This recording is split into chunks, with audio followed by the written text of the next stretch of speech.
What's up guys, and welcome back to the channel. If you're new here, make sure to like and subscribe. It'd really help out a lot. We're on our way to 400 subs, so that's pretty cool. Alright, so today I'm going to be giving my full list of Black Ops Cold War impressions, the goods and the bad that I could see just from playing over the weekend. Now, when I first went into Black Ops Cold War, when I loaded it up, I was excited, but I didn't really think I was going to like it that much. Like, I had told all my friends for weeks, it's probably going to be garbage. It looked like it was going to be bad. Even when I watched the alpha footage, I wasn't convinced. And then as soon as I played my first couple matches, I fell in love. It was so fun. I enjoyed it. It was so addicting to me. I only got to play the second week of the beta because I am on PC, and only PlayStation 4 got to play the first week of the beta in the alpha. It's kind of gay, but it's exclusive. I get it. Sony paid the big bucks to get the exclusivity. I just wish Microsoft and Sony would come to agreement to cut that crap out, you know what I'm saying? I enjoyed the beta so much in the last weekend that in the span of Thursday to Monday, I put in 28 to 30 hours.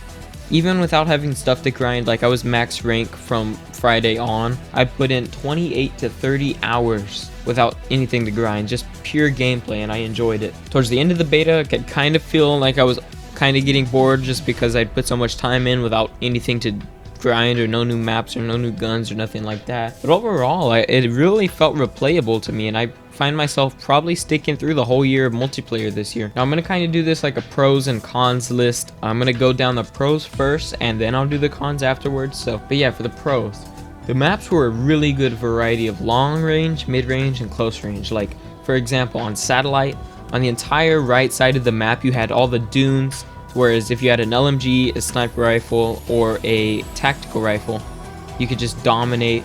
If you went up the mid section and you had an assault rifle, just dominate, set on a head glitch, hold the hard point, hold the dom point, you would dominate the match. If you went on the far left side through the caves and stuff, if you had an SMG like the Uzi or the AK, just dominate. There's really tons of playstyles. And also on Moscow, if you went on the far left side, you got that long road for snipers and stuff like that.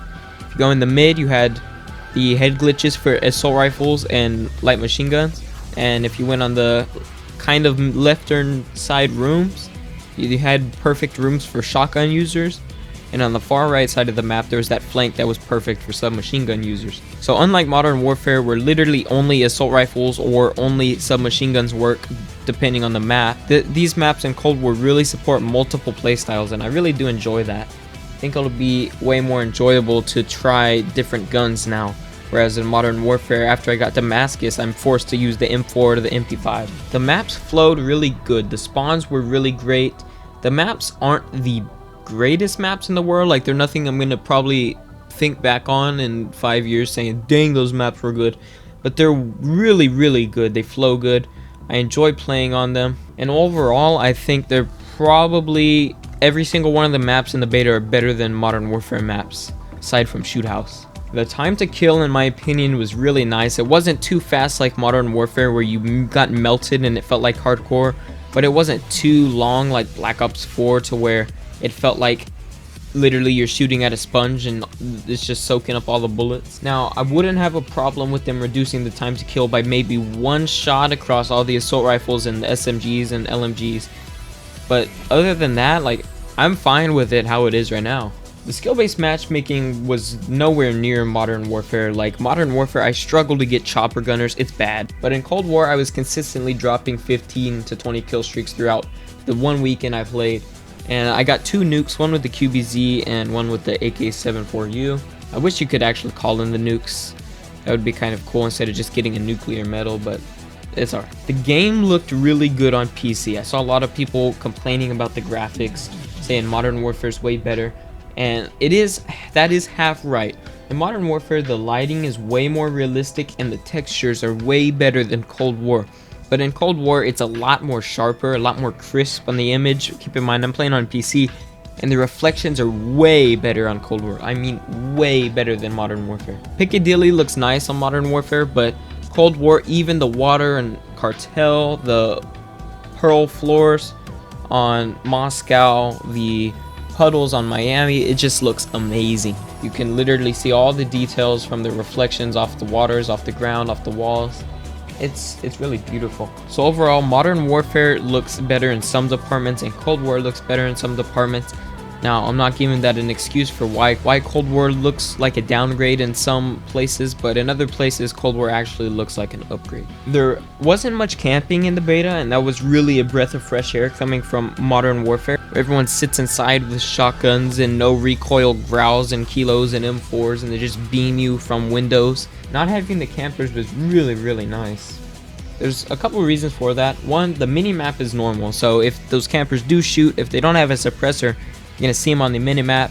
You're going to be able to go straight for them. 2, Ghost only works now if you're moving. So if you're sitting there in a corner, twiddling your thumbs, waiting for your victim, you're going to be appearing on the radar if the enemy has a UAV, regardless if you have Ghost or not. So now, for Ghost to work, you have to actually be moving around. And as well, Ninja is there, and it makes your footsteps really quiet and really hard to hear. Like, you got to have a really good headset to hear someone running up on you with Ninja. So these campers, they're going to have a tough time deciding if you're using Ninja running right up on them or if you're quite far away running. So that way the scrubs that like to camp in corners can't sound whore you all the time anymore. For the most part, the weapons are pretty balanced. I never felt like a weapon was too strong except for one in particular group. I'll get to that in a moment. But for the most part, everything was balanced. The shotguns were a little underpowered, but I'd rather them... Shotguns that are in a weird place where you can either have shotguns be overpowered or underpowered, just the nature of them. You know, you got pellets that spread. You know, it's either going to be a 2-hit kill, which they're going to suck, or it's going to be a 1-hit kill, or it's going to be OP, you know. I'd rather them be underpowered than have a bunch of 725s like Modern Warfare. This game has a lot of good things going for it that Modern Warfare didn't have. Such as the stuff that I listed. A lot of the stuff Modern Warfare kind of failed on, but there's plenty of issues, so we're gonna get into the cons now. 1, the connection is horrible. Like, I mean awful. It's like you're playing on servers from Modern Warfare 2 or Black Ops 1. Your bullet seems to constantly just go through your enemy. You'll shoot like 5 bullets point blank, and your first 2 will phase straight through your enemy, and you won't get a hit marker or nothing. And then your enemy will turn around and just melt you without missing a single shot, keep in mind. I've got plenty of instances. It's the same crap that happened with BO4. If any of you guys remember that stupid stuff. Shoot first, die first, hit every shot, and you still lose because your bullets go straight through the enemy. You also have that stupid crap where you'll be running to cover. You'll see someone look at you, you run to cover, and somehow you die. And then your character will like phase and jolt backwards. And it'll say on the kill cam that you were way out of cover, but in your screen, you were in cover. And this isn't just a ping dependent thing. On 40 ping servers, I had this issue happen as well. I'll be behind a rock and it'll say I got sniped from like a foot in the open, and it makes no sense. To add on to the bad connection, the lobbies don't follow after each match. Sometimes you'll have like a 30 to 40 ping and you'll be super happy, and then the next match, since lobbies don't follow, you have to get paired up with a new lobby every time. The next match, you'll get in a lobby with Fidel Castro and Hugo Chavez, because this stinking skill-based matchmaking puts you in lobbies halfway across the globe. It's ridiculous. In old CODs, you would kind of lobby surf. Like if you had trouble finding a good connection lobby, let's say you started matchmaking on World War II, your lobby had 100 ping. And then you leave that match, you find another lobby, this one has 40 ping. Okay, you just stay in that server for the entire day that you want to play. You got 40 ping all day. In Modern Warfare and Cold War, where the lobbies reset after each match, not only does that, it makes it to where one lobby you'll have a 40 to 30 ping, and then the next lobby after that you got 150 ping, and then you leave that lobby only to join a lobby with 80 ping, then you leave that lobby to join one with 120, and it's just, it sucks because it ruins the connection. It ruins a lot of things having lobbies not stay after matches. On top of that, in old CODs, you would make a lot of friends by playing multiple matches with them in game chat and stuff. And now, if you talk to someone in one game, chances are you're not going to add them as a friend because you only talk to them for one game. You just part ways. You don't make online friends anymore like you used to in the old CODs, like World War II and below. Visibility was a little hard. Now, I know a lot of you are saying, well, that's realistic. Well, yeah, I know it's realistic. You're not going to see someone who's got camo, you know. You're gonna have to really strain your eyes to see someone who's wearing camo.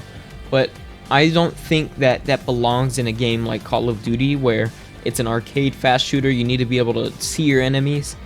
That belongs in games like Insurgency, Squad, stuff like that, where it's realistic, it's marketed as realistic, and it's got a realistic gameplay style. Call of Duty is just an arcade shooter, and when you can't see your enemies, it kind of feels like you're playing hide and seek in the middle of a fast-paced shooter. It sucks. Snipers are a little too strong, specifically the Pellington, which is the Remington 700. They ended up nerfing the damage really heavily, and I think the Tundra, which is the L96, is in a perfect place. It's a little bit slow, but for the time to kill, it's perfect where it's at. But the Pellington, they nerfed the damage, and then the ADS speed is like 330 milliseconds. It's way too fast. If you got a good sniper you're versing, that good sniper can dominate anything, because the sniper rifle aims faster than most ARs. Too many times I'll hit people 2 times, 3 times point blank every shot, and I get sniped, and it's just like, why would you even use a shotgun now? Because literally they're better up close than shotguns are. It's ridiculous. So I think what they could do is they could buff the damage back to where it was, make it have way more damage where it was before they nerfed it, and then bring the ADS speed from about 330 to about 380 to 400. I think that'll probably help balance it out a lot. And the last thing on my list, the movement is a little bit clunky and the sliding is way too fast. The movement, when you're running and stuff, it just feels, it feels smooth, but it feels like you're controlling a chubby dude. Like, I don't know how to explain it. But then, on the other hand, the sliding is way too fast. Like, it feels like you have an exosuit or jetpack on from Black Ops 3, Infinite Warfare, Advanced Warfare. You guy slides like he's on crack. It's ridiculous. I think what they need to do is either really reduce the sliding speed, because it just doesn't fit in with Cold War. It's like he's got crack and heroin and cocaine. Or what they could do is just replace the slide they currently have with the same slide from Modern Warfare. I think that would work just fine. Yeah, overall, I'm super excited for Cold War. I'm definitely going to be buying it. If you like the old CODs, you're probably going to like this one. If you just showed up for Modern Warfare, you may or may not like this game. So it's just, you're going to have to test that out, play the free multiplayer weekends if you didn't play the beta. And we'll just have to see if they bring more guns, bring more maps. Hopefully they do. Yeah, that's going to be the end for my impressions. Hope you enjoyed. Hope you learned something. Let me know if you agree or disagree on something I said. Yeah, catch you guys later. Peace out.